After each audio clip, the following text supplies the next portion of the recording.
Okay, we have a problem in this F-150. We have the brake on and no brake light. It should be right here. And this is going to be a problem. In fact, it already was a problem. I had this truck out towing a camper, towed it 80 miles. I had set the brake in order to hitch it up so it didn't roll at all, and the brake light didn't come on, and I drove 80 miles with the brake on. And the left rear wheel was just smoking, and it smoked for quite a while because it had been on all that time.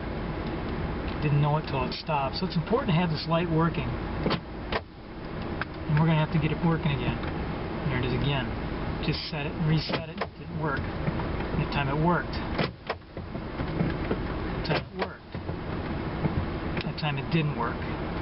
So you have to get under there and figure out what the switch is like, and adjust it, replace it, whatever it takes. Okay, so I've got my flashlight on the switch. I can't reach in there and show you with my finger. It's a little spring-loaded switch that this rubber bumper right here and the brake is attached to the brake pedal. Ultimately, breaks loose of it, and that makes the switch activate and turn on the kind of valuable dashboard light. I have my finger on here now, and I'm just moving the switch from side to side. The effect that's having on the brake light.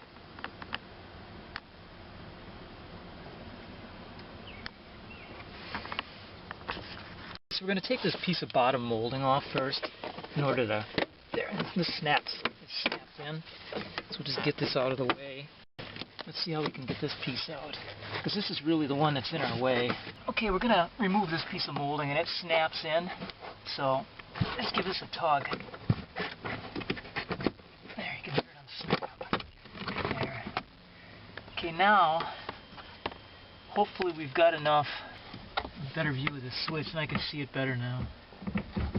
Okay, now we can see our target. You can see the switch right in here. It's a matter now of figuring out how it actually comes out. Okay, so we're going to remove the this entire bracket, entire assembly. This is 10 millimeter. There are 3 bolts holding this down.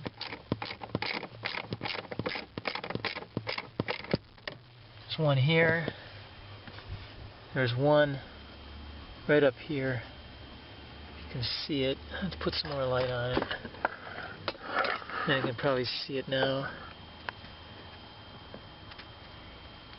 Right up here. And then there's a third one that's actually... Let's see if we can find that one. Up in here. Up behind this table. I'm not even sure. I can feel it. Back up in here. I don't think I can actually show it on here. It's back up high behind some wiring. Should be reachable with an extension, a 3/8 inch, 6-inch extension, and a 10 millimeter socket, 3/8 inch. So I'm on it now, back up in here, in a super contorted position right now. Or it's going to send me to the chiropractor yet.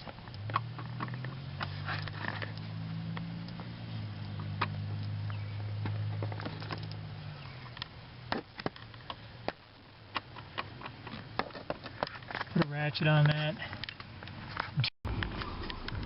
So this front one here, we're working on just with a wrench, 10 millimeter wrench, turning this one out. Can't get a ratchet in there in any way that I can find anyway.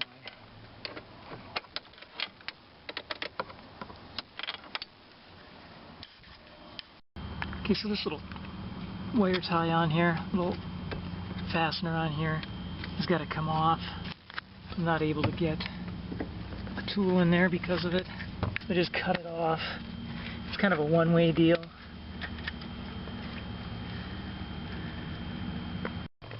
we got the upper and the lower, the other two bolts out for this parking brake. Now they're all out. Let's see if we can move this enough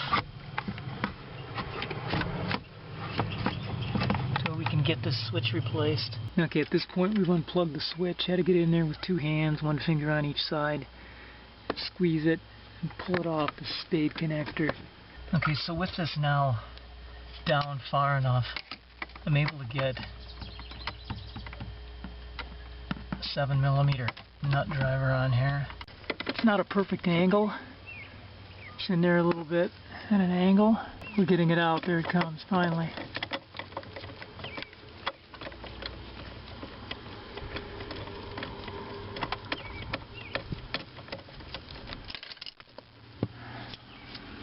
And there it is. There's a culprit, suspected culprit. Test it now and see if it's bad. So we're just going to clip onto the switch. One onto the electrical connector here, the other meter lead onto the ground, and there you can see the switch is closed, 0.8 ohms, open. This would be in the brake off position here. The light would be off. Light on, light off, light on, light off. Now when I wiggle it here on the end, which I was doing in the truck and getting it to act up, it doesn't act up here. Now I've tested this at pretty great length here, and my conclusion is the switch is good. So then we have several other possibilities. We have the ground connection over here, or we have the electric connection here, or the wire. You know, and we're going to have to. And my plan here is to improve all connections, install it back in the truck, and test it. I don't really have as great a desire to know exactly what the problem is to have the problem go away. So I have two plans. First of all, I'm going to hit this thing with contact cleaner, electrical contact cleaner, and all the contact points. This removes oxidation that might be causing some trouble. The other part of my plan is to include a lock washer. This style, maybe you can set it down there, that style, you know, kind of serrated lock washer, that is going to both do two things: improve the electrical contact with the between the screw here and the ground, and also do that too, keep it from getting loosening up. And we'll hit the threads on this too, because the threads actually are making ground in the chassis. So this is what we're going to do. I'm going to put this lock washer on here, put it in, install it back in the truck, and then I'm going to test it in the truck before I put everything back together all the way, with power on and everything, make sure it's going to be okay before I go ahead and remount that that parking brake assembly, which is going to be a bit of a bear. We've got that lock washer in there now, so confident that's not coming back out. You can see this here, this wiring connector. I was going to try to test it down here, but they've made this so short that I can't plug it in until I get this back up, until I get this assembly back up. There we go. And there you can see it lining up with the hole down there. So we're going to have to mount part of this anyway, because without that mount you wouldn't have a ground connection to the frame. So we're going to put those back in before we plug it in, or at least one of them back in before we plug it in and test it. So we've cinched this bottom one up. I'm just going to do the one for now, so now I can test the switch. Okay, I'm repeatedly activating the switch and wiggling it back and forth too. On, off, on, off.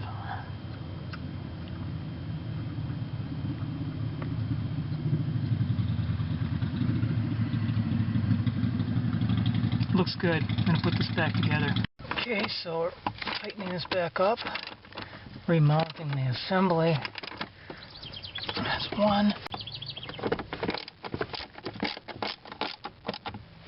two,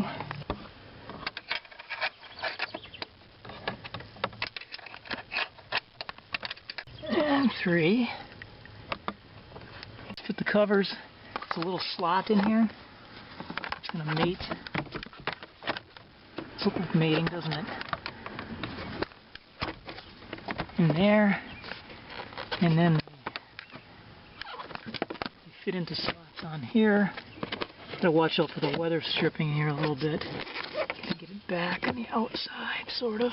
Take a little jostling, but we'll get it in place. Okay, this final piece of trim actually fits over the weather strip.